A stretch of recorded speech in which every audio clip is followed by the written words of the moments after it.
First of all, thank you so much for having me. That is true. There have been several barrages of rockets that did reach into central Israel, including one that actually landed right outside my house, the same block.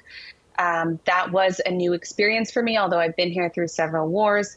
And even just a couple of hours ago, there was another siren in Tel Aviv. So this is a very real and ongoing threat. The attack that occurred with the rocket that hit outside my house, I think three people were injured in that. Moderately, they seem to be okay for now, but we haven't gotten a lot of updates because there's so much going on. But I will say it's a very unsettling experience, everything that we've been through. It's extremely traumatic in the entire country.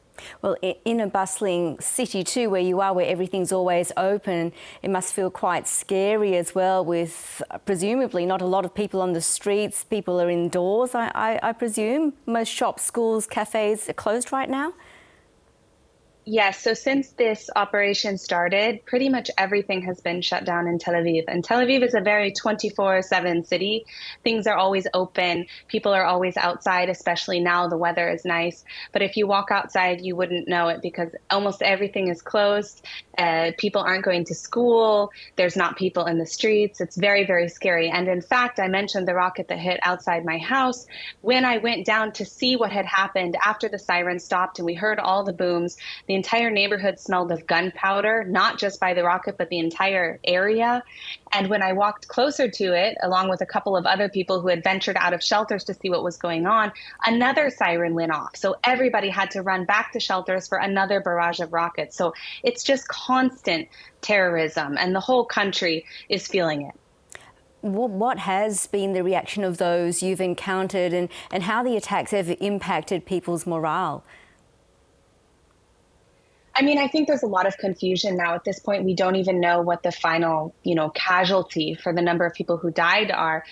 We know that there's over 2,200 injured, that I think now the count is that over 700 have been killed. And we also don't know the exact number of hostages. It's somewhere over 100. I think that's probably one of the most shocking things for the Israeli public is the idea that we have, 100 plus Israeli citizens or people who are living in Israel as well, some of them international, who are being held by an internationally designated terrorist organization in a campaign of terrorism where they slaughtered all of these people. What efforts are underway to have these people brought home safely? Do you know? Is negotiation an option right now?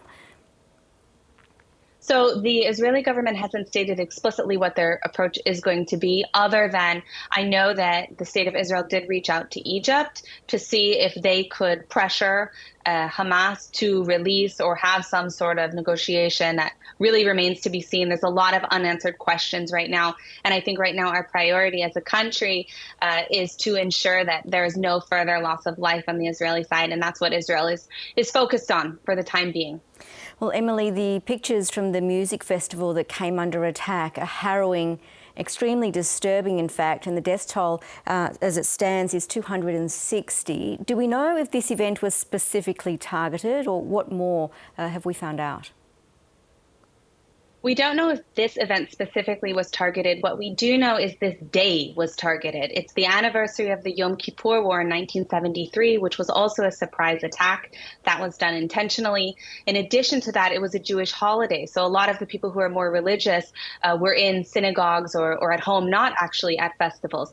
That being said, it speaks to the true intent of this campaign. This isn't about Palestinian rights. It isn't about a Palestinian state. There isn't a strategic military objective to this operation. What makes it unique is that the terrorists came into Israel and slaughtered innocent civilians. They weren't targeting military bases. They were targeting innocent civilians who were standing at bus stops, who were driving in their cars, who were at a music festival. And that's part of what makes this entire situation so appalling. The complete disregard for human life. I have friends who live in the South, one of their communities. They had the terrorists come in, and she mentioned just a few minutes ago to me, after getting to a secure location in Tel Aviv, that they murdered all of her neighbors, sometimes in front of the families. They murdered the animals as well. They shot dogs in the neighborhood. It's just an absolute a horror show what's happening now, so much so that it's difficult to even believe some of the own footage that's happening right in front of us. Going back to that rocket that landed outside your house, was anyone hurt? Was anyone injured? You've been there covering other wars, but this really has been the worst you've witnessed. Absolutely. This is absolutely the worst I've witnessed in terms of terrorist attacks, whether it's a series of them or one individually, or wars. The operation in 2021 was also very difficult, but this is a different level. This is really unlike anything we've ever seen before. In the attack in Tel Aviv, there were 3 people that were injured. One of them was actually trapped under the building, which collapsed.